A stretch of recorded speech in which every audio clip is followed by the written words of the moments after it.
Hello guys, in this video we will discuss the unit 5 of COA that is multiprocessor। इस video में हम लोग discuss करेंगे सारे previous year questions with their solutions और सारे इंपॉर्टेंट टॉपिक्स इस यूनिट में कवर होंगे। तो चलिए देखते हैं अपना फर्स्ट क्वेश्चन और टॉपिक जो है right short note on multiprocessor and explain इस कैरेक्टरिस्टिक। तो इस क्वेश्चन में जो मल्टीप्रोसेसर क्या होता है अपन लोग वो समझेंगे, उसके टाइप्स और उसके कैरेक्टरिस्टिक्स क्या होते हैं। तो चलिए देखते हैं। बेसिकली मल्टी प्रोसेसर का मतलब इसके नेम से क्या समझ आ रहा है। मल्टी प्रोसेसर मतलब बहुत सारे प्रोसेसर किसी भी सिस्टम में।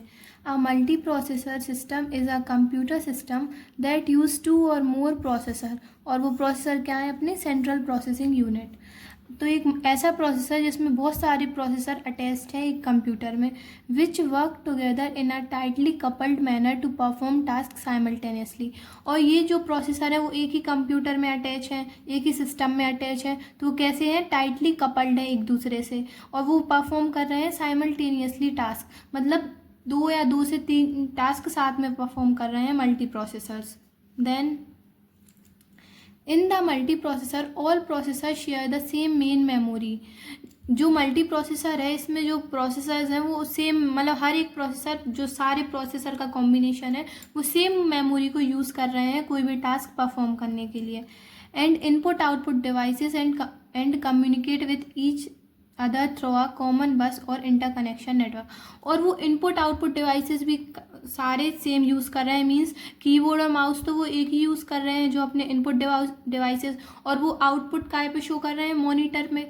तो वो मॉनिटर भी क्या है, एक आउटपुट डिवाइस है सारे अपने मल्टी प्रोसेसर्स के लिए, सारे प्रोसेसर्स के लिए। And with each other through a common, और वो काय से अटैच है, एक कॉमन बस से। सारे कंप्यूटर्स, सारे प्रोसेसर एक कॉमन बस से कनेक्ट है, और इंटरकनेक्शन नेटवर्क, और उनमें जो भी नेटवर्क है वो भी एक ही कनेक्ट है। अब इसका एक डायग्राम है, जैसे कि ये आपका जो सिस्टम है वो शेयर्ड मेमोरी, जो सारे प्रोसेसर क्या है वो एक मेमोरी शेयर कर रहे हैं, प्रोसेसर 1 2 3 4, मतलब जितने भी एन प्रोसेसर जितने भी प्रोसेसर हैं वो आपकी एक मेमोरी शेयर कर रहे हैं। देन देखते हैं types of multi processor. So there are only 2 types of multi processor, that is symmetric multi processor SMP and asymmetric multi processor AMP। शायद इनमें से कोई एक मल्टी प्रोसेसर एक्सप्लेन करने आया है डिटेल में एग्जाम में। चलिए अब इन दोनों को ब्रीफ में समझते हैं। जो अपना फर्स्ट है टाइप है वो है symmetric multi processor. In symmetric multi processor all processor are equal. जो सिमेट्रिक मल्टी प्रोसेसर है तो मतलब किसी सिस्टम में अगर बहुत सारे प्रोसेसर अटैच्ड हैं तो वो सारे प्रोसेसर एक इक्वल रहेंगे, उनका वेटेज इक्वल रहेगा। दे शेयर द सेम मेमोरी, और वो क्या शेयर करेंगे, same memory. And operate under a single operating system, और वो एक सिंगल ऑपरेटिंग सिस्टम में वर्क करेंगे, जैसे कि विंडोज़ या फिर वो एंड्रॉयड वगैरह जो भी है, तो वो एक ही ऑपरेटिंग सिस्टम में वर्क करेंगे। That can run on any of the processor, और वो किसी भी प्रोसेसर में रन हो सकते हैं, लेकिन वो कैसे मतलब वर्क करेंगे, इक्वली उनका वेटेज रहेगा वो इक्वल रहेगा सिमेट्रिक मल्टी प्रोसेसर में। All processor are treated equally, offer better load balancing and performance. जब सारे अपने जो प्रोसेसर हैं वो एक साथ किसी भी सिस्टम में इक्वल वेटेज कंटेन करके वर्क करेंगे तो इससे लोड की बैलेंसिंग भी बनी रहेगी सिस्टम में और परफॉर्मेंस भी इंक्रीज होगी। यही था बेसिकली अपना सिमेट्रिक मल्टी प्रोसेसर। अब चलिए देखते हैं इसका सेकंड टाइप, वो है asymmetric multi processor ASM। In asymmetric multi processor each processor is assigned a specific task. जो अपना असिमेट्रिक मल्टी प्रोसेसर है इसमें जो बहुत सारे प्रोसेसर है उसमें हर एक पर्टिकुलर प्रोसेसर एक टास्क परफॉर्म करने के लिए बनाया गया है। And only one processor master. तो जो असिमेट्रिक मल्टी प्रोसेसर है उसमें बहुत सारे प्रोसेसर होंगे, तो उसमें एक मेन होगा अपना प्रोसेसर, उसको बोलेंगे मास्टर, और इससे बहुत सारे अपने छोटे छोटे प्रोसेसर अटैच्ड होंगे, उसको बोलेंगे स्लैब। मतलब जो अपना मास्टर प्रोसेसर होगा ये असाइन करेगा इन छोटे छोटे प्रोसेसर्स के लिए वर्क, कि ये पर्टिकुलर स्मॉल प्रोसेसर क्या वर्क अपना परफॉर्म करेंगे, क्या टास्क और क्या इंस्ट्रक्शन परफॉर्म करेंगे। तो एंड ओनली वन प्रोसेसर, इसमें एक प्रोसेसर होगा मास्टर जो कंट्रोल करेगा काय को, सिस्टम को। द अदर प्रोसेसर स्लैब, और बाकी जो प्रोसेसर होंगे उनको क्या बोलेंगे अपन लोग, slab. Follow instruction from the master. और ये जो स्लैब प्रोसेसर होंगे ये वो वाले इंस्ट्रक्शंस फॉलो करेंगे जो मास्टर प्रोसेसर उनके लिए देगा, इसलिए इसको क्या बोलते हैं, असिमेट्रिक मल्टी प्रोसेसर, क्योंकि इसमें सिमेट्रिकली इक्वल वर्क नहीं हो रहा है। और सिमेट्रिक में सारे जो प्रोसेसर होते थे वो इक्वल वर्क कंटेन करते थे, इक्वल इंस्ट्रक्शन परफॉर्म करते थे।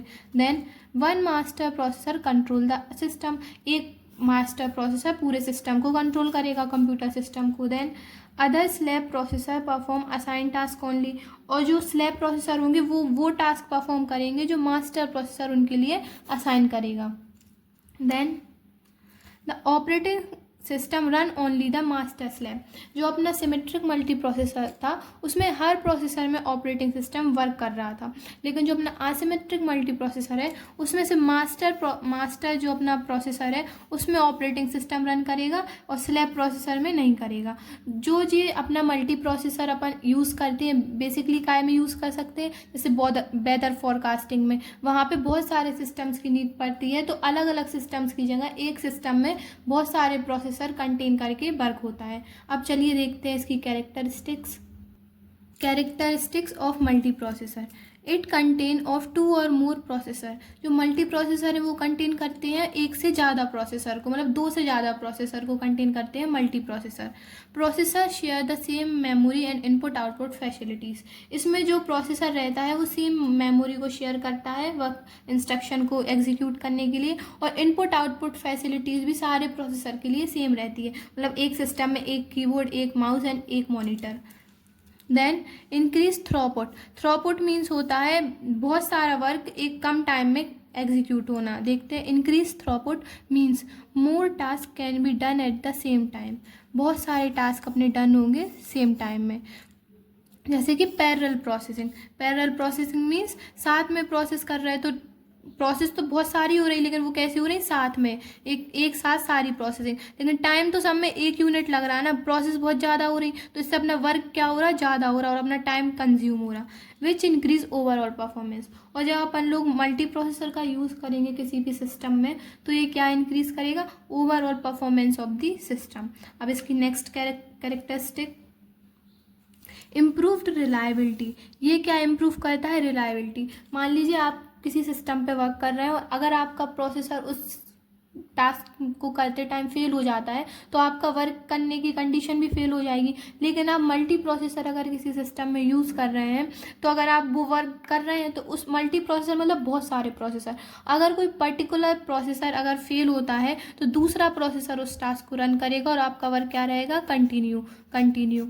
लेकिन अगर आप सिंगल प्रोसेसर सिस्टम यूज़ करेंगे तो उसमें आपका सिस्टम अगर परफॉर्म करेगा कोई भी टास्क तो वो वर्क आपका रुक जाएगा, वो कंटिन्यू नहीं हो पाएगा। तो वही है improved reliability means if one processor fail, इसमें अगर कोई एक पर्टिकुलर प्रोसेसर फेल होता है तो अदर कैन कंटिन्यू वर्क, तो जो अदर सिस्टम है वो क्या करेगा, वर्क को कंटिन्यू करेगा। तो क्या करता है, शेयर मेमोरी करता है मल्टी प्रोसेसर, इंक्रीज्ड थ्रूपुट करता है, improved reliability and it is less expensive then the other processor. देखते हैं, although more expensive than single processor, जो आपके सिंगल प्रोसेसर कम होते हैं, जैसे वेदर फॉरकास्टिंग में बहुत सारे कंप्यूटर्स की नीड है, अगर हर एक कंप्यूटर एक प्रोसेसर कंटेन करेगा तो ये बहुत एक्सपेंसिव होगा। लेकिन अगर आपका एक कंप्यूटर बहुत सारे प्रोसेसर यूज़ करेगा और सेम वर्क परफॉर्म दोनों कर रहा है, लेकिन अगर ये वाला यूज़ करेंगे तो आप की कॉस्ट क्या हो जाएगी, कम।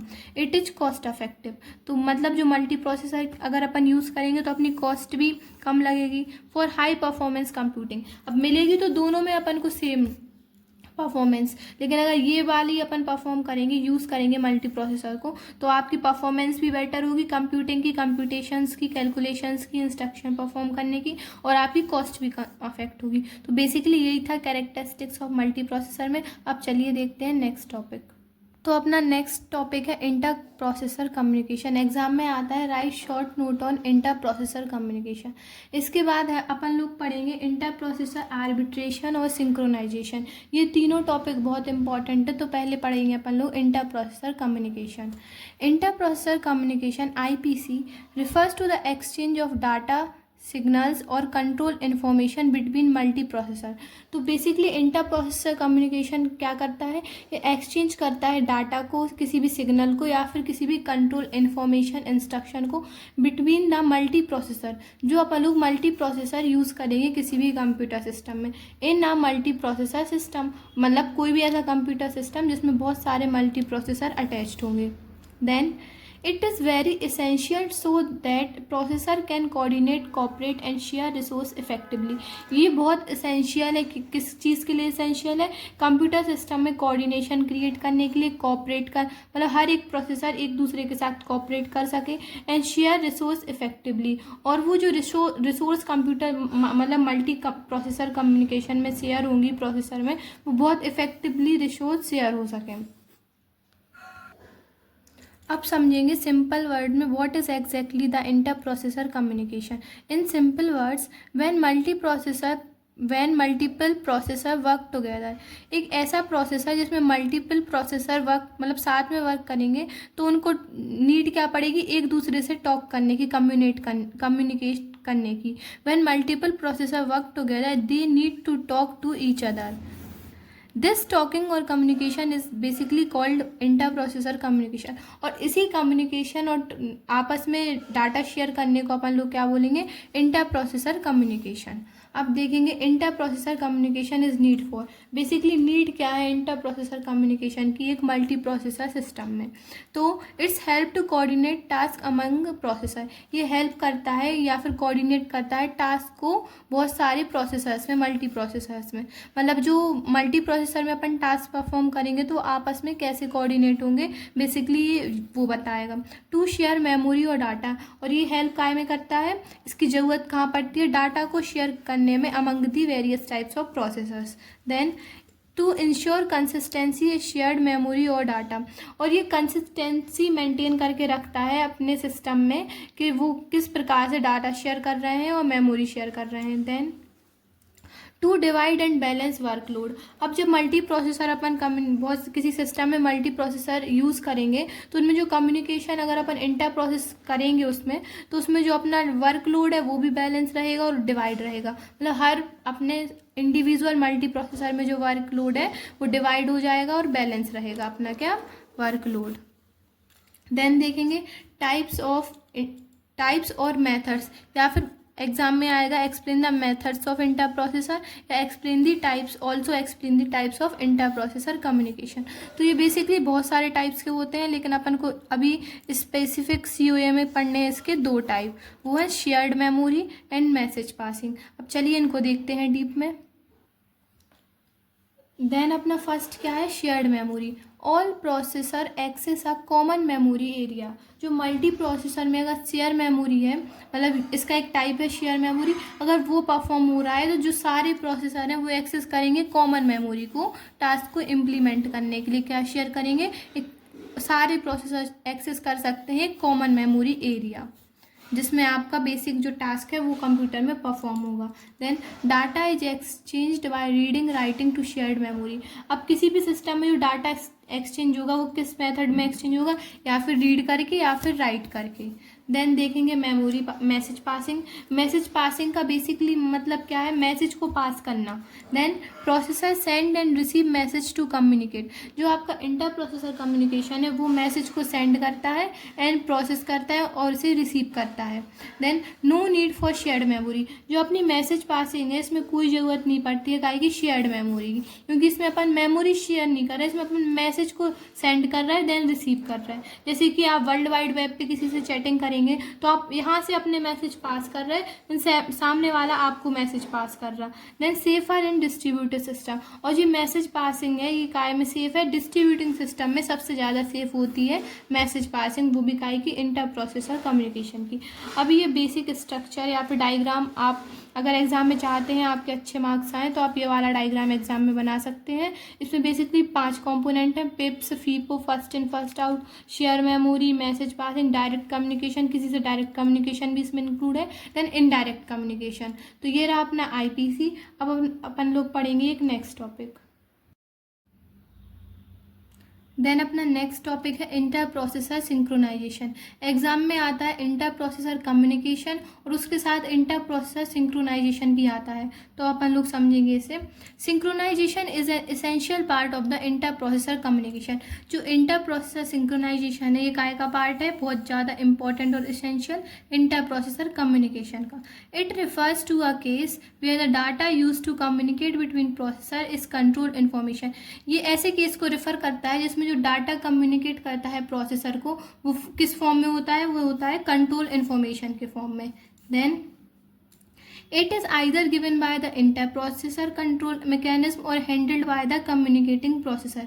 अब इस चीज़ को अपन सिंपल वे में समझेंगे।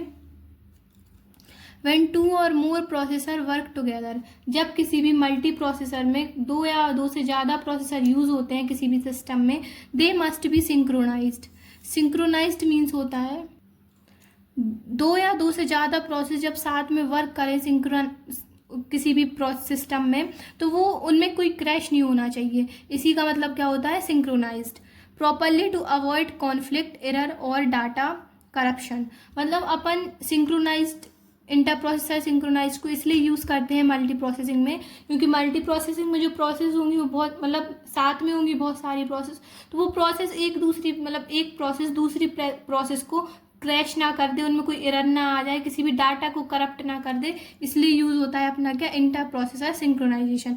This process is called inter processor synchronization, और इसी प्रोसेस को अपन क्या बोलेंगे, इंटर प्रोसेसर सिंक्रोनाइजेशन। अब देखेंगे why it is needed for. It is needed for to coordinate task execution order. ये यूज़ होता है जो अपने प्रोसेस होते हैं, टास्क होते हैं एग्जीक्यूशन, उनको कोऑर्डिनेट वे में एग्जीक्यूट करता है अपनी प्रोसेसेस को। One processor should finish before the other start. मतलब इसमें जो कोऑर्डिनेशन बहुत अच्छे से होता है प्रोसेसिंग का, तो इस वे में भी हो सकता है कि एक प्रोसेस कंप्लीट होगी देन नेक्स्ट प्रोसेस अपनी स्टार्ट होगी। To maintain data consistency in shared resources. अब अपनी जो प्रोसेस है वो एक वेल मैनर्ड वे में शेयर होंगी, मतलब परफॉर्म होगा एग्जीक्यूशन, तो वो कंसिस्टेंट भी रहेंगी, मतलब एक के बाद एक अगर परफॉर्म होगी तो कंसिस्टेंसी भी मेंटेन रहेगी। देन थर्ड पॉइंट है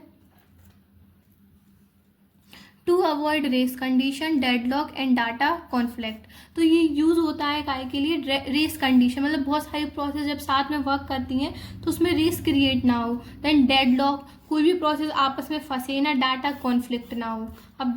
अब देखेंगे अपना नेक्स्ट टॉपिक। देन अपना टॉपिक है एक्सप्लेन इंटर प्रोसेसर आर्बिट्रेशन। ये भी अपने जो प्रीवियस दो टॉपिक थे कम्युनिकेशन एंड सिंक्रोनाइजेशन उसके साथ कई बार आया है और शॉर्ट नोट्स में भी एग्जाम में आया है। चलिए देखते हैं। इन अ मल्टी प्रोसेसर सिस्टम, एक मल्टी प्रोसेस सिस्टम है वेयर, मल्टी प्रोसेस सिस्टम मतलब जहाँ एक से ज़्यादा प्रोसेसर यूज़ होते हैं किसी भी सिस्टम में। All processor share some resources like, तो उनमें जो सारे प्रोसेसर होते हैं वो सेम रिसोर्सेज शेयर करते हैं। वो रिसोर्सेज कौन कौन सी होती हैं, वो शेयर करते हैं memory, then buses, then input output device. मतलब सारे प्रोसेसर ये तीन चीज़ें शेयर करते हैं। But only one processor can use the shared resources at a time. लेकिन इन सारी प्रोसेसर्स में से कोई एक सिंगल प्रोसेसर, क्योंकि मल्टी प्रोसेसिंग में बहुत सारे प्रोसेसर यूज़ होते हैं, तो कोई एक सिंगल प्रोसेसर शेयर करेंगे ये रिसोर्सेज एट अ टाइम, मतलब पहले एक करेगा देन दूसरा करेगा। So when multiple processor try to use the same resources, जब बहुत सारे प्रोसेसर यूज़ करना चाहेंगे सेम रिसोर्सेज, मतलब बहुत सारे प्रोसेसर हैं और वो चाहते हैं वो इन तीनों रिसोर्सेज को एक साथ यूज़ कर ले, लेकिन ऐसा पॉसिबल तो नहीं है, वरना तो फिर कंप्यूटर ही क्लैश हो जाएगा अपना। So when multiple processor try to use the same resources the system has to decide who will get it first. तो आपका जो कंप्यूटर सिस्टम या फिर कोई भी सिस्टम है वो डिसाइड करेगा कि कौन सी प्रोसेस पहले एग्जीक्यूट होगी आपके कंप्यूटर में, get it will get first. Then and this decision making process is called inter process arbitration. और ये डिसाइड करना कि कौन सी प्रोसेस पहले कंप्यूटर में एग्जीक्यूट होगी, ये इसी बेसिकली इसी पूरे सिस्टम को अपन क्या बोलेंगे, inter process arbitration. Then there are different ways method to find, तो अपने पास बहुत सारे मेथड्स हैं ये फाइंड करने की कौन सी प्रोसेस कंप्यूटर में पहले एग्जीक्यूट होगी। तो फर्स्ट है अपना fixed priority. Each processor has a fixed rank. इसमें जो अपनी प्रोसेस रहती है उनकी एक फिक्स्ड रैंक रहती है, तो जिसकी रैंक सबसे हाई रहेगी मतलब on the basis of priority, जिसकी प्रायोरिटी ज़्यादा रहेगी वो वाली प्रोसेस आपकी पहले एग्जीक्यूट होगी, वो वाला प्रोसेसर पहले एग्जीक्यूट करेगा प्रोसेस के लिए। देन है अपनी round robin, turn are given one by one in a circle fair, मतलब इसमें जो टर्न्स रहेंगी प्रोसेस एग्जीक्यूट होने की वो एक सर्कल की फॉर्म में रहेंगी। मतलब मान लीजिए ये आपकी मल्टी प्रोसेसर्स है, तो पहले ये वाला एग्जीक्यूट होगा, देन ये वाला, देन ये, देन ये, तो ये सर्कल फॉर्म में होगी। और इससे मतलब हर प्रोसेस के लिए एक फेयर टू, और मतलब सबके लिए, सारी जो अपने प्रोसेसर है उन सब के लिए ठीक होगा ये। देन है dynamic priority keep changing based on waiting time, इसमें ये रहेगा कि जो अपनी मल्टी प्रोसेसर है तो जो पहले आएगा, मतलब जो ज़्यादा टाइम से वेट कर रहा है, वेटिंग टाइम के अकॉर्डिंग इसमें अपन डिसाइड करेंगे कौन सा प्रोसेसर पहले प्रोसेस को एग्जीक्यूट करेगा। तो बेसिकली यही अपना डायनामिक प्रायोरिटी है, इसमें वेटिंग टाइम के अकॉर्डिंग प्रायोरिटी चेंज होगी। Then more flexible and fair, तो ये सबसे बेस्ट है ना, जिसकी प्रायोरिटी सबसे ज़्यादा होगी, जो मतलब जिसने जितना वेट किया होगा, जितने टाइम से जो वेट कर रहा होगा उसके अकॉर्डिंग ये डिसाइड करेगा कि कौन सा प्रोसेसर पहले प्रोसेस को एग्जीक्यूट करेगा। देन अपना फोर्थ मेथड है डेसी चेन का मतलब होता है जो अपने प्रोसेसर है वो लाइन से कनेक्ट है, एक इधर एक इधर एक इधर एक इधर, तो पहले फर्स्ट वाला प्रोसेसर एग्जीक्यूट करेगा प्रोसेस को, then second, then third, then fourth. देखते हैं processor are connected in a line, इसमें जो प्रोसेसर है वो एक लाइन के फॉर्म में कनेक्ट है। First one in the line get checked first, basically आपको पता ही है, मतलब ये तो बिल्कुल नॉर्मल चीज़ है ना कि जो पहले लाइन में है तो जो पहले कनेक्ट होगा वो पहले एग्जीक्यूट होगा, सिंपल। बट लास्ट वन में वेट मोर, लेकिन इसमें एक इसका फॉल्ट भी क्या है, इसकी फॉल्ट ये है जो लास्ट वाले प्रोसेसर को जो ज़्यादा वेट करना पड़ेगा, तो ये मतलब ज़्यादा सुटेबल नहीं है, बाकी और इससे अच्छे और ज़्यादा जो अपने प्रीवियस 3 पढ़े वो हैं। अब इसकी आर्बिट्रेशन की अपन इम्पोर्टेंस देखते हैं। It avoid conflict when two processor want the same thing, तो आर्बिट्रेशन अगर अपन इंटर प्रोसेसर आर्बिट्रेशन किसी भी मल्टी प्रोसेसर में यूज़ करेंगे तो इट अवॉइड, इसकी हेल्प से जो अपने प्रोसेसर हैं वो क्रैश नहीं होंगे, डाटा क्रैश नहीं होगा और चीज़ें बहुत अच्छे से कोऑर्डिनेट वे में परफॉर्म होंगी। It keep the system stable and smooth, वही है कि इससे अपना सिस्टम क्या रहेगा, ओवरऑल सिस्टम की परफॉर्मेंस इंक्रीज होगी और अपने सिस्टम को स्टेबल रखेगा और स्मूथली सारी प्रोसेसेस एग्जीक्यूट होंगी। Then it ensure that no data get corrupted due to overlap, जब एक के बाद एक प्रोसेस अपनी एग्जीक्यूट होंगी तो इसमें डाटा भी करप्ट नहीं होगा और ओवरलैपिंग भी नहीं होगी, क्योंकि किसी और प्रोसेसर के ऊपर किसी और प्रोसेसर की प्रोसेस एग्जीक्यूट नहीं होगी। तो बेसिकली यही था अपना इंटर प्रोसेसर आर्बिट्रेशन में। अब देखते हैं नेक्स्ट टॉपिक। देन अपना नेक्स्ट टॉपिक है पाइपलाइन। ये पाइपलाइन टॉपिक है, ये हर साल एग्जाम में आता है, इसलिए मोस्ट इम्पॉर्टेंट टॉपिक है। तो ये आपको बहुत अच्छे से इसके सारे कॉन्सेप्ट और इसका डायग्राम प्रिपेयर करके जाना है। तो चलिए देखते हैं। तो pipelining is a computer technique that improve processor performance.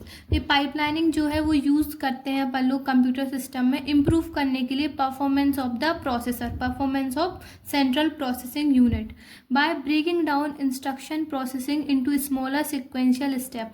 और अपन परफॉर्मेंस कैसे इंक्रीज करते हैं, ये इंक्रीज करती है विद दी हेल्प ऑफ जो अपने इंस्ट्रक्शन रहते हैं उनको छोटे छोटे पार्ट्स में डिवाइड करके, उनको स्मॉलर सिक्वेंशियल स्टेप्स और सेगमेंट्स में डिवाइड करके, and allowing multiple instruction to be executed concurrently in different stages.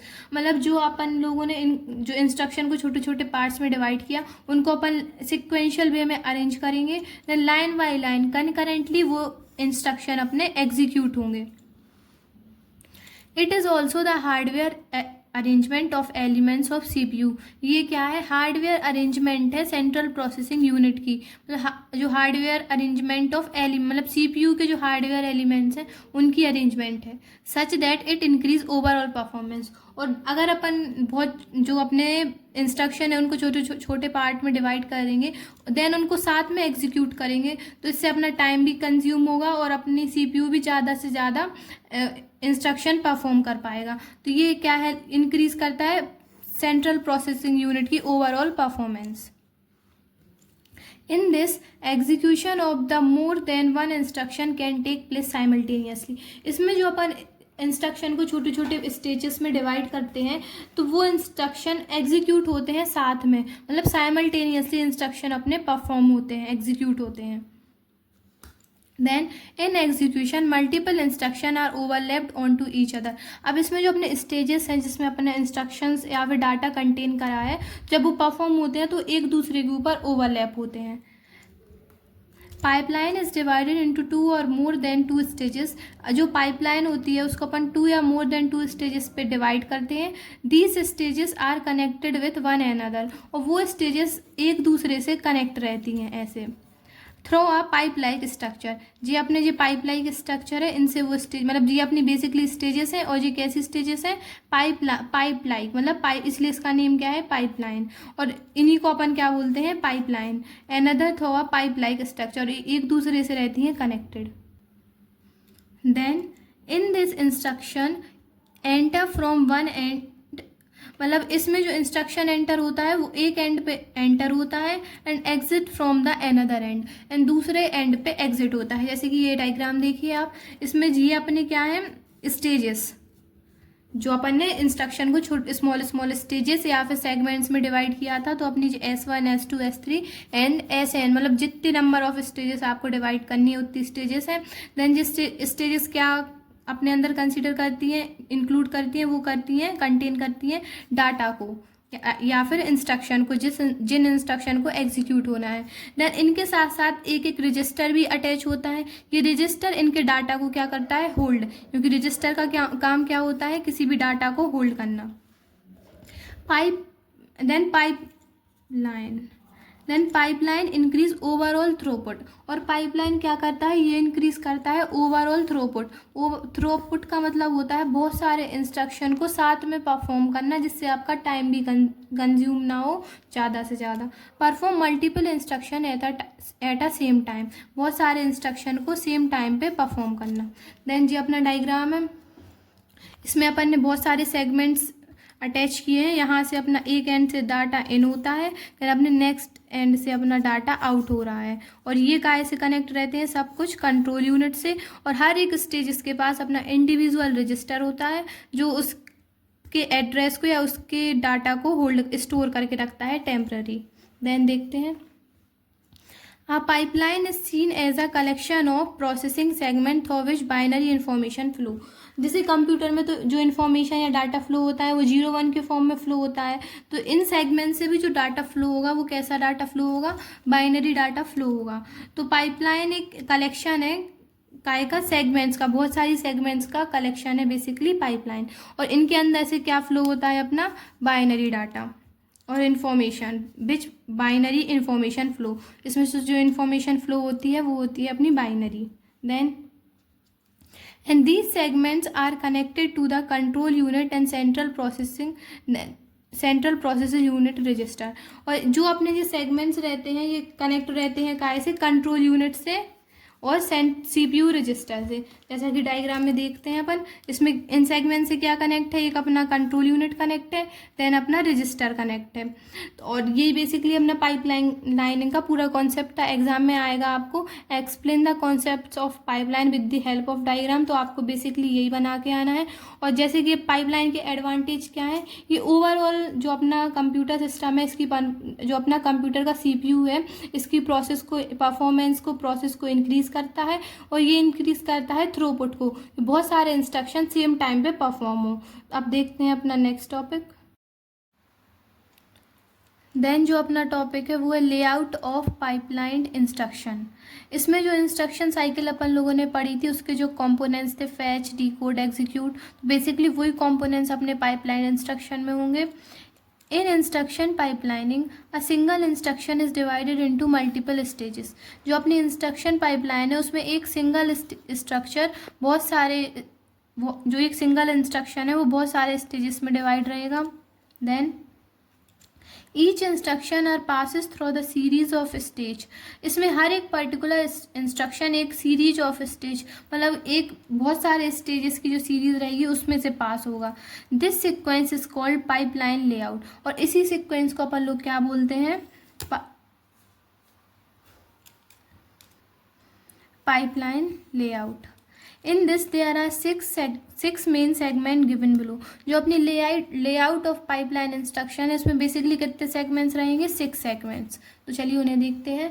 तो उसमें जो फर्स्ट सेगमेंट है वो है फैच इंस्ट्रक्शन, इंस्ट्रक्शन को फैच करना। Fetch the instruction from the memory, इसमें जो इंस्ट्रक्शन फैच होता है वो मेमोरी से फैच होता है अपना। देन सेकेंड है decode instruction, decode the instruction and read register. इसमें अपन लोग क्या कहते हैं? इंस्ट्रक्शन को डीकोड कहते हैं एंड रजिस्टर को रीड करते हैं, और वो क्या होते हैं? ऑपकोड या operand. Then calculate operand, this में involve displacement register, indirect, direct और सो ऑन। जो अपना कैलकुलेट ऑपरेट है ये क्या क्या इन्वॉल्व करता है? अपना डिस्प्लेसमेंट रजिस्टर, इनडायरेक्ट और डायरेक्ट, और बहुत सारे और भी होते हैं। Then fetch operand, fetch operand from memory. जो फैच ऑपरेंड होता है वो मेमोरी में से ऑपरेंड को फैच करता है। देन अपना नेक्स्ट फिफ्थ है execute instruction, perform the indicated operation and store the result.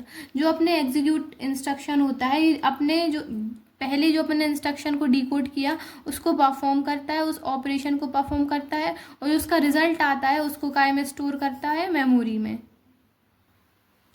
Then write operand, write operand भी क्या करेगा? Store the result in the memory.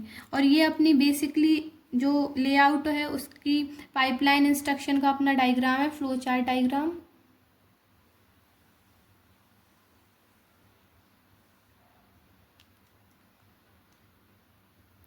Then अपना जो टॉपिक है वो है फ्लिंट्स टैक्सोनॉमी। फ्लिंट्स टैक्सोनॉमी के टाइप्स भी एग्जाम में आए हैं, और या फिर इंडिविजुअली फ्लिंट्स टैक्सोनॉमी भी एक्सप्लेन करने आया है। तो चलिए इसको देखते हैं। Flynn's taxonomy is a classification system of computer architecture. जो फ्लिंट्स टैक्सोनॉमी है इसमें अपन ये क्लासिफिकेशन सिस्टम है कंप्यूटर आर्किटेक्चर का, based on the number of instruction and data that can be process simultaneously. जो फ्लिंट्स टैक्सोनॉमी काय पे बेस्ड है? Number of instruction. इसमें बहुत सारे इंस्ट्रक्शंस पे बेस्ड है, मतलब या फिर वो एक होंगे, 2, 3, 4, या फिर बहुत सारे। और काय पे बेस्ड है? डाटा। कौन सा डाटा? जो प्रोसेस होगा साइमल्टेनियसली, एक साथ किसी भी सिस्टम या फिर प्रोसेसर में प्रोसेस होगा। देन देखते हैं, there are the 4 Flynn's classes are given below. Flynn's taxonomy की जो क्लासेस है, या फिर ये बोल सकते हैं ये बेसिकली 4 टाइप्स के होते हैं। फर्स्ट है SIST। SIST का मतलब सिंगल इंस्ट्रक्शन सिंगल डाटा। इसमें अपन किसी भी प्रोसेसर में जो इंस्ट्रक्शन परफॉर्म करेंगे डाटा, तो वो क्या होगा? वो होगा उसमें परफॉर्म होगा single instruction then single data. Then second है single instruction multiple data. Then MIST multiple instruction single data. Then MIMD multiple instruction multiple data. Then अपन देखेंगे SIST को। First is SIST, this represent a traditional sequential computer architecture. जो SIST है ये represent करता है traditional sequential computer architecture. Traditional मतलब जो बहुत पुराने अपने जो अभी मतलब करंट में तो इतना नहीं चल रहा होगा ना कि सिंगल इंस्ट्रक्शन से सिंगल डाटा परफॉर्म हो, जो पहले चलते थे बेसिकली वो हैं। Where a single processor operate on a single data stream. इसमें एक सिंगल ऑपरेटर परफॉर्म करता है सिंगल डाटा स्ट्रीम को, मतलब सिंगल इंस्ट्रक्शन रहेगा और सिंगल डाटा इससे अपन को मिलेगा। एग्जाम्पल है इंक्लूड मोस्ट पर्सनल कंप्यूटर। जो मतलब छोटे छोटे पर्सनल अपने घरों में कंप्यूटर होते हैं बेसिकली उसमें वो आ जाएंगे पर्सनल कंप्यूटर, क्योंकि उसमें इतना कुछ अपन को करना नहीं रहता। देन ओल्डर कंप्यूटर, जो पुराने कंप्यूटर रहते हैं वो। अब देखेंगे अपन लोग SIMD। उससे पहले अपन सिंगल इंस्ट्रक्शन सिंगल डाटा का एक जो बेसिक डायग्राम है ये एग्जाम में बना के आ सकते हैं। इसमें जो डाटा स्ट्रीम है वो सिंगल रहेगी और सिंगल इंस्ट्रक्शन होगा, और ये काय पे परफॉर्म होगा? अपना प्रोसेसर यूनिट पे, मतलब CPU पे। अब देखेंगे SIMD। This architecture used a single instruction to operate multiple data. जो SIMD है अपना वो यूज़ करेगा सिंगल इंस्ट्रक्शन, मतलब इसमें किसी भी सेंट्रल प्रोसेसिंग यूनिट या प्रोसेसर में एक सिंगल इंस्ट्रक्शन जाएगा और मल्टीपल डाटा जाएंगे स्ट्रीम साइमल्टेनियस। तो वो कैसे जाएंगे? एक साथ साइमल्टेनियसली, मतलब जैसे ही सिंगल इंस्ट्रक्शन जाएगा किसी भी प्रोसेसर में वैसे ही बहुत मल्टीपल डेटा जाएगा किसी भी प्रोसेसर में। इसके एग्जाम्पल हैं जीपीयूज मतलब graphics programming unit, then vector processing. एक वेक्टर प्रोसेसिंग भी अपन आगे पढ़ेंगे, उसमें भी SIMD का यूज़ होता है। Other uses like image processing और साइंटिफिक कंप्यूटिंग। और इसके और भी यूजेस क्या है, इमेज प्रोसेसिंग में यूज़ होता है, साइंटिफिक कंप्यूटिंग में यूज़ होता है, और ये आर्टिफिशियल इंटेलिजेंस, वेदर फोरकास्टिंग, उन सब में भी यूज़ होता है। इसका बेसिक डायग्राम क्या है, जो अपनी कंट्रोल यूनिट है उसके लिए मतलब इसके हर एक इंस्ट्रक्शन के लिए एक पर्सनल कंप्यूटर रहेगा, और वो पर एक मतलब बहुत सारे अपने क्या होगा इसमें अपने मल्टीपल डाटा होगा। देन अपना सिंगल इंस्ट्रक्शन, कंट्रोल यूनिट से अपना सिंगल इंस्ट्रक्शन जाएगा, और जो अपनी प्रोसेसर यूनिट है वो मल्टीपल डाटा अलग अलग मेमोरी पे परफॉर्म करेंगी। तो बेसिकली यही था अपना SIMD। इसका ये बेसिक डायग्राम है, ये आपको एग्जाम में बना के आना है जिससे और अच्छे से क्लियर होगा। देन थर्ड है अपना MIST, multiple instruction and single data. This architecture is less common and involve applying multiple instruction to the same data stream. मतलब जो MIST है ये ज़्यादातर यूज़ नहीं होता है, ये लेस कॉमन है कंप्यूटर सिस्टम में। This architecture is less common and involve applying multiple instruction at the same data stream। इसमें जो इंस्ट्रक्शन होते हैं वो बहुत सारे होते हैं, मतलब इसके नेम की तरह multiple instruction then single data stream. Multiple instruction रहेंगे देन सिंगल डाटा स्ट्रीम रहेगी। It is associated with fault tolerance system and pipeline. ये जो अब multiple instruction single data stream ये काय में यूज़ होता है, ऐसे सिस्टम में जो फॉल्ट टॉलरेंट है, मतलब वो ऐसे जो फॉल्ट्स मतलब उनमें कोई भी मिस्टेक्स हो जाए तो वो उनको टॉलरेट कर सकती हैं, या फिर पाइपलाइन में यूज़ होते हैं अपने MIST। अब इसका बेसिक डायग्राम देखते हैं। ये है इसका बेसिक डायग्राम, जैसे कि इसमें मल्टीपल इंस्ट्रक्शन अपने मल्टीपल इंस्ट्रक्शन है M1 M2 MN मॉड्यूल्स पे, कंट्रोल यूनिट्स भी, देन अपनी प्रोसेसर यूनिट भी। लेकिन अपनी डाटा स्ट्रीम मेमोरी पे जो डाटा यूज़ हो रहा है वो कैसा है अपना सिंगल। अब देखेंगे अपन लोग MIMD। इसका मतलब है multiple instruction and multiple data. इसमें जो इंस्ट्रक्शन रहेंगे वो भी मल्टीपल रहेंगे और अपने डाटा स्ट्रीम्स भी कैसी रहेंगी, multiple. This represent the parallel architecture. आप खुद से समझिए, अगर मल्टीपल इंस्ट्रक्शन है और multiple data, then multiple instruction multiple data, multiple instruction multiple data, तो ये क्या कैसा आर्किटेक्चर है, पैरेलल आर्किटेक्चर है। This represent the parallel architecture where multiple processor can execute different instruction on different data stream concurrently. Concurrently means एक के बाद एक। तो ये एक ऐसा सिस्टम है जिसमें जो अपना इंस्ट्रक्शन और डाटा स्ट्रीम है वो पैरेलल है और वो परफॉर्म होती है कंकरेंटली, मतलब एक के बाद एक, पहले ये वाली देन ये वाली देन ये वाली। This is not flexible and widely use type of parallel processing. ये जो अपनी दिस इज़ मोस्ट फ्लेक्सिबल। ये जो MIMD है, मल्टीपल इंस्ट्रक्शन मल्टीपल डाटा, ये मोस्ट फ्लेक्सिबल है और ये वाइडली यूज़ होती है, काय में यूज़ होती है, पैरेलल प्रोसेसिंग में। क्योंकि ये पैरेलल है तो ये काय में बेसिकली यूज़ होगी, पैरेलल प्रोसेसिंग में। अब इसका एक बेसिक डायग्राम देख लेते हैं। तो जो अपनी यहाँ पे अपनी जो इंस्ट्रक्शंस है multiple I1 I2 then IN, तो इसमें जो अपनी कंट्रोल यूनिट है उससे इंस्ट्रक्शंस गए प्रोसेस यूनिट में, देन अपने मल्टीपल डाटा अपने अप्लाई हो रहे हैं काय पे, अपनी मल्टीपल्स मेमोरीज पे। तो बेसिकली यही है multiple instruction then multiple data. और ये कैसा आर्किटेक्चर है, एक पैरेलल आर्किटेक्चर है और ये यूज़ होता है सिर्फ पैरेलल प्रोसेसिंग में और ये बहुत ज़्यादा फ्लेक्सिबल है। अब देखेंगे अपना नेक्स्ट टॉपिक। देन अपना नेक्स्ट टॉपिक है एरे प्रोसेसिंग और इसके बाद पढ़ेंगे अपन लोग वेक्टर प्रोसेसिंग। जो एरे प्रोसेसिंग और वेक्टर प्रोसेसिंग है जो यूनिट 5 से बहुत ज़्यादा पूछे जाते हैं, तो चलिए देखते हैं। An array processor is a processor which perform computation on large array of data. जो एरे प्रोसेसर है ये ऐसे प्रोसेसर हैं जो परफॉर्म करते हैं कंप्यूटेशंस मतलब कैलकुलेशंस या operations large array of data. ऐसे डाटा जो लार्ज एरे कंटेन करते हैं उस पर एरे प्रोसेसर अप्लाई होता है, array processing. Then it is a fundamental concept in computer science and widely used in various domains। तो जो ये जो अपना एरे प्रोसेसर है एक फंडामेंटल कॉन्सेप्ट है काय पे, CS में, कंप्यूटर साइंस में। इसमें अपन वाइडली यूज़ करते हैं, वेरियस कौन सी डोमेन्स यूज़ करते हैं ज़्यादातर, including scientific research, data analysis and single processing.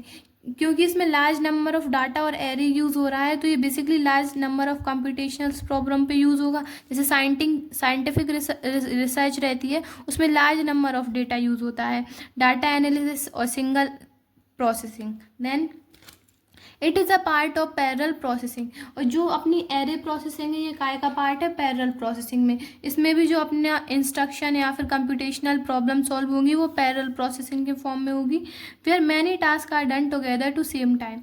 और एरे प्रोसेसिंग में बहुत सारे इंस्ट्रक्शन या बहुत सारे टास्क एक पर्टिकुलर सिंगल टाइम पे परफॉर्म होंगे, तो इससे अपना क्या होगा? टाइम भी कंज्यूम लेस होगा।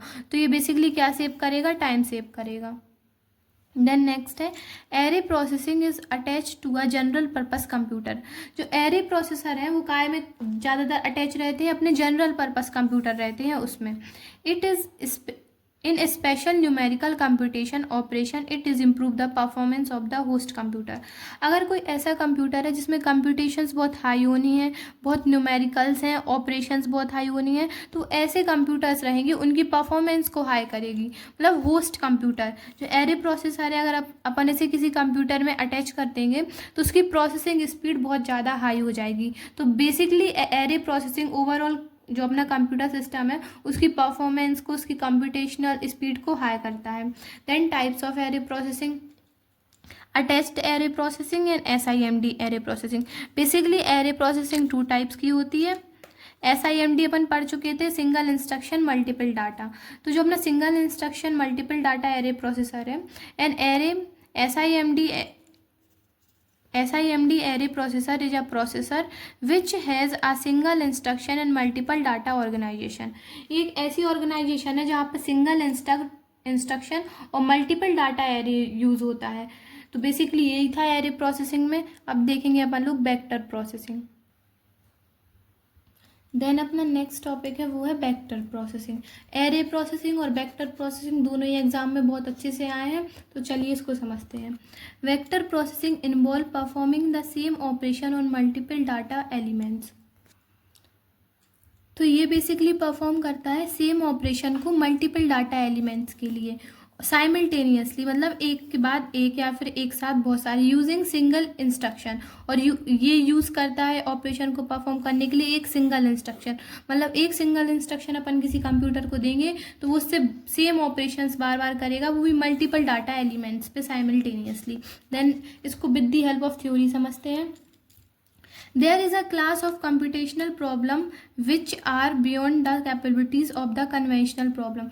मतलब computational problem मतलब हाई न्यूमेरिकल्स प्रॉब्लम या फिर बहुत ज़्यादा कॉम्प्लिकेटेड प्रॉब्लम्स रहती हैं, तो उनको सॉल्व करना जो अपने नॉर्मल कन्वेंशनल कंप्यूटर्स रहते हैं उनकी कैपेबिलिटीज़ उतनी नहीं रहती है कि जो वो अपनी इतनी हाई कंप्यूटेशनल्स जो अपनी प्रॉब्लम्स रहती है उसको सॉल्व कर सके। तो these problems can be characterized by the fact they need a large number of computations. तो ऐसी जो अपनी कंप्यूटेशनल प्रॉब्लम्स है उनको अलग से कैरेक्टराइज्ड किया गया है, और ऐसी कंप्यूटेशनल प्रॉब्लम करने के लिए लार्ज नंबर ऑफ कंप्यूटर्स का अपना यूज़ होता है, which will take a conventional computer day और इवन वीक्स टू कंप्लीट। लेकिन जो अपने कन्वेंशनल कंप्यूटर रहते हैं, अगर अपन उनसे इतनी हाई जो अपने कंप्यूटेशनल प्रॉब्लम है वो सॉल्व करवाएंगे तो वो इवन डेज, उनको ये सब करने में डेज या फिर वीक्स लग सकते हैं। तो इसमें क्या हो रहा है, अपना बहुत सारा टाइम कंज्यूम हो रहा है, और इतना सारा टाइम कंज्यूम अगर ये लोग करेंगे तो अपना तो बेसिकली टाइम वेस्ट है। कंप्यूटर ही इतना टाइम वेस्ट कर रहा है तो फिर क्या है उसमें। फॉर सेवरल साइंस और engineering applications the problem are formulated in terms of vector and matrix. लेकिन जो सेवरल साइंस और इंजीनियरिंग की फील्ड्स हैं और जैसे आर्टिफिशियल इंटेलिजेंस वगैरह, इसमें जो अपना जो कंप्यूटेशनल प्रॉब्लम्स है वो बहुत हाई है, बहुत सारी, मतलब बहुत ज़्यादा कॉम्प्लिकेटेड है, तो कन्वेंशनल कंप्यूटर तो उन्हें सॉल्व नहीं कर सकता। तो ये अपन कैसे सॉल्व कर सकते हैं? With the help of vectors और matrix that lead themselves to vector processing. इसलिए जब वो वेक्टर्स और मैट्रिक्स के हेल्प पे कर सकते थे तो इसलिए क्या फॉर्मुलेट हुआ, वो हुआ वेक्टर प्रोसेसिंग। तो अब ऐसे कंप्यूटर्स आ चुके हैं जिनमें वेक्टर प्रोसेसिंग अटैच्ड है, और वो हेल्प करेगी अपन को इतने कंप्यूटेशनल प्रॉब्लम्स को सॉल्व करने में इजीली।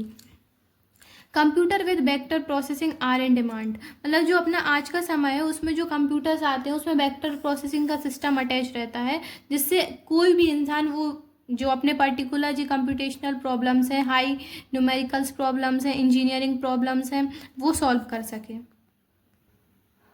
अब देखेंगे अपन लोग वेक्टर प्रोसेसिंग के एप्लीकेशंस क्या क्या हैं।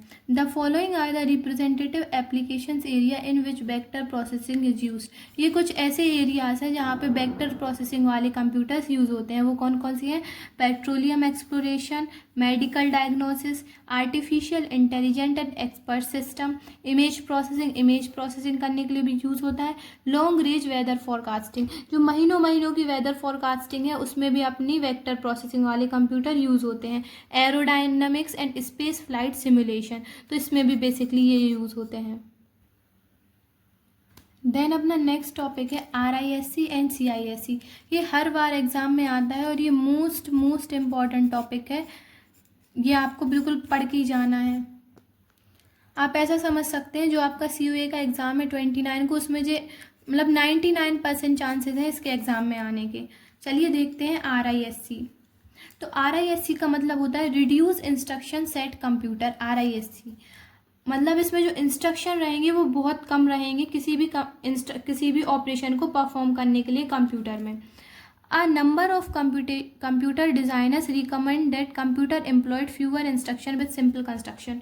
मतलब जो कंप्यूटर डिज़ाइनर्स है वो बेसिकली क्या रिकमेंड करेंगे? ये रिकमेंड करेंगे ना कि जो इंस्ट्रक्शन है वो कम हो और अपनी कंप्यूटेशनल प्रॉब्लम बहुत अच्छे से हो पाए किसी भी कंप्यूटर में। So they can be executed much faster within the CPU without containing to use memory. तो ये क्या एग्जीक्यूट करेंगे? फास्ट। अगर कम इंस्ट्रक्शन रहेंगे तो अपने एग्जीक्यूशन कैसा होगा? फास्टर एग्जीक्यूशन होगा without containing to use memory, और इसमें अपनी मेमोरी भी यूज़ नहीं होगी। This type of computer is known as RISC। तो बेसिकली ऐसे कंप्यूटर्स जो कम इंस्ट्रक्शंस में अपन को आंसर दे दें, एग्जीक्यूट हो जाएं, तो ऐसे कंप्यूटर्स को ही अपन क्या बोलेंगे? RISC, reduce instruction set computer. Then the fundamental goal of RISC to make hardware simpler. तो फंडामेंटल गोल क्या होता है RISC का? जो अपना कंप्यूटर का हार्डवेयर सिस्टम है इसको बहुत सिंपलर बनाता है इंस्ट्रक्शन को एम्प्लॉय करने के लिए। That consist of only a few basic step used for loading and storing data और ऑपरेशन। तो बेसिकली ये क्या कंसिस्ट करता है? फ्यू बेसिक स्टेप्स, मतलब मिनिमल स्टेप कंटेन करता है। जैसे कि बेसिक स्टेप कंटेन करता है used for loading and storing data और ऑपरेशन। मतलब डाटा को स्टोर करने के लिए या फिर उसे लोड करने के लिए बहुत कम इंस्ट्रक्शन यूज़ करता है। अब चलिए देखते हैं कितने कम इंस्ट्रक्शन यूज़ करता है। जैसे कि लोड कमांड, जैसे कि अपन को कोई चीज़ लोड करनी है कंप्यूटर में तो बस अपन सिंपली लोड कमांड का यूज़ करके लोड डाटा कर लेंगे, देन स्टोर कमांड का यूज़ करके स्टोर डाटा कर लेंगे। तो बेसिकली ये इतने कम इंस्ट्रक्शन यूज़ करता है और यही है अपना basically reduce instruction set computer. अब इसकी कुछ कैरेक्टरिस्टिक्स देखेंगे। The characteristics of reduce instruction set computer is it is relatively fewer instruction used. मतलब इसमें जो अपना RISC है तो बहुत कम इंस्ट्रक्शन, इसका नेम ही है रिड्यूस इंस्ट्रक्शन को कम करना, तो इसमें फ्यूअर इंस्ट्रक्शन यूज होंगे किसी भी ऑपरेशन को परफॉर्म करने के लिए। Then it also relatively fewer addressing mode, और इसमें एड्रेसिंग मोड भी बहुत कम होंगे इंटरप्रेट करने के लिए किसी भी कंप्यूटर में। जो अपने एड्रेसिंग मोड रहते हैं ना, डायरेक्ट, इनडायरेक्ट, इम्प्लिसिट वगैरह, तो वो भी बहुत कम यूज़ होंगे अपने RISC में। Then pipeline can be easily achieve. हमने मतलब अपनी अभी इससे पहले पाइपलाइन वाला टॉपिक पढ़ा था। तो पाइपलाइन में क्या था? किसी भी एक पर्टिकुलर इंस्ट्रक्शन को छोटे छोटे पार्ट्स में डिवाइड करके उसको ऐसे पाइपलाइन स्ट्रक्चर में अटैच करके यहाँ से डाटा इन होगा, इधर से डाटा आउट होगा। अब इसमें इंस्ट्रक्शन ही कम है, अगर इंस्ट्रक्शन कम होंगे तो पाइपलाइन भी कैसी होगी? जल्दी से, मतलब बहुत जल्दी ईजिली अचीव्ड होगी। Then contain only one clock cycle. जो अपनी इंस्ट्रक्शन साइकिल है, किसी भी इंस्ट्रक्शन को फैच करने के लिए, डिकोड देन एग्जीक्यूट करने के लिए जो साइकिल यूज़ होती है तो वो भी इसमें सिंगल होगी, क्योंकि इंस्ट्रक्शन ही कम है। तो अपनी जो क्लॉक साइकिल होगी वो भी सिर्फ only one clock cycle contained in RISC। Then इसके बाद है CISC। तो ये भी उसी के साथ या फिर इसका डिफरेंस आता है या फिर इंडिविजुअली एक्सप्लेन करने एग्जाम में आया है। तो CISC का मतलब है complex instruction set computer. Complex instruction set computer, इसमें जो इंस्ट्रक्शन रहेंगे वो कैसे रहेंगे? कॉम्प्लेक्स। तो अब चलिए देखते हैं। A computer with large number of instruction और complex instruction is known as CISC। एक ऐसा कंप्यूटर जिसमें जो इंस्ट्रक्शन होते हैं बहुत लार्ज नंबर में लिए जाते हैं और वो बहुत कॉम्प्लेक्स फॉर्म में रहते हैं, तो ऐसे इंस्ट्रक्शन को क्या बोलेंगे? Complex instruction set computer. These instruction performed or capable to perform multiple operation in a single instruction। और ये also ये कैपेबल, ये इस चीज़ के लिए भी कैपेबल हैं कि ये परफॉर्म कर सकते हैं मल्टीपल ऑपरेशन एक सिंगल इंस्ट्रक्शन पे। अब चलिए देखते हैं इसकी characteristics. Large number of instruction typically 100 to 250 used in complex instruction set computer. जो अपना CISC है इसमें अपन कितने ज़्यादा इंस्ट्रक्शन ले सकते हैं? इसमें अपन ले सकते हैं 100 से 250 तक, और इसके बीच में इतने सारे instruction complex instruction set computer contain कर सकता है एक बार में, इसलिए कॉम्प्लेक्स है। Then a large number of addressing mode typically 5 to 20। तो ये बेसिकली एड्रेसिंग मोड भी कितने ज़्यादा कंटेन कर सकता है? 5 to 20। और जो अपना RISC था वो टिपिकली 1 या 2 एड्रेसिंग मोड कंटेन करता था। It contain more than 1 clock cycle. इसमें जो इंस्ट्रक्शन साइकिल है वो इंस्ट्रक्शन को पूरा परफॉर्म करने के लिए एक साइकिल से तो कुछ नहीं होगा इसमें, क्योंकि इसमें बहुत सारे इंस्ट्रक्शन हैं और उसमें एक सिंगल इंस्ट्रक्शन था, मतलब सिंगल या फिर फ्यू, तो उसमें 1 क्लॉक साइकिल लग रही थी RISC में। लेकिन इसमें कॉम्प्लेक्स इंस्ट्रक्शन है, बहुत ज़्यादा इंस्ट्रक्शन है, लार्ज नंबर ऑफ इंस्ट्रक्शंस, तो उसमें जो अपनी क्लॉक साइकिल लगेगी वो कितनी लगेगी? मोर देन 1, वो 1 से तो ज़्यादा ही होगी। Then it has more data type. जो अपनी CISC है इसमें जो डाटा टाइप यूज़ होते हैं वो भी 1 से ज़्यादा होते हैं। तो बेसिकली यही है अपना CISC। देन अपन लोग देखेंगे difference between RISC and CISC। अब अपन लोग देखेंगे difference between RISC and CISC। तो first difference is RISC stand for reduce instruction set computer. जो RISC का फुल फॉर्म होता है वो होता है reduce instruction set computer, and CISC का होता है complex instruction set computer. Then second difference is it is used small number of simpler instruction. जो RISC है वो बहुत कम इंस्ट्रक्शन यूज़ करते हैं किसी भी ऑपरेशन को परफॉर्म करने के लिए, और ये वो इंस्ट्रक्शन कैसे होते हैं? सिंपल। और जो CISC है यूज करता है, it is use large number of complex instruction. ये यूज़ करता है लार्ज नंबर ऑफ इंस्ट्रक्शन, और वो इंस्ट्रक्शन कैसे होंगे? Complex instruction. Then third difference is RISC processor are cheaper. जो RISC प्रोसेसर होंगे वो कैसे होंगे? चीपर होंगे। और जो CISC processor are expensive then RISC। और एज कम्पेयर टू RISC जो CISC प्रोसेसर है वो कैसे होंगे? अपने expensive. Then the RISC processor do not use the programming technique. जो RISC प्रोसेसर हैं वो किसी भी ऑपरेशन को परफॉर्म करने के लिए प्रोग्रामिंग टेक्निक का यूज़ नहीं करेंगे, लेकिन जो CISC प्रोसेसर है वो यूज़ करेंगे प्रोग्रामिंग टेक्निक का। Then use 1 clock cycle.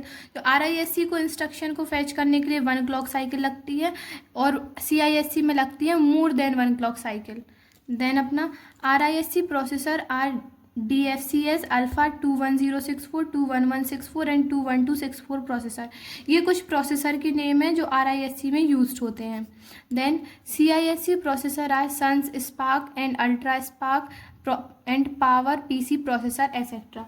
और ये कुछ प्रोसेसर के नेम है जो CISC में यूज़ होते हैं। तो बेसिकली यही था difference between RISC and CISC। तो यहाँ पे हमने अपनी जो यूनिट 5 है उसके सारे इंपॉर्टेंट टॉपिक्स और प्रीवियस ईयर टॉपिक कवर कर लिए हैं। Thank you guys.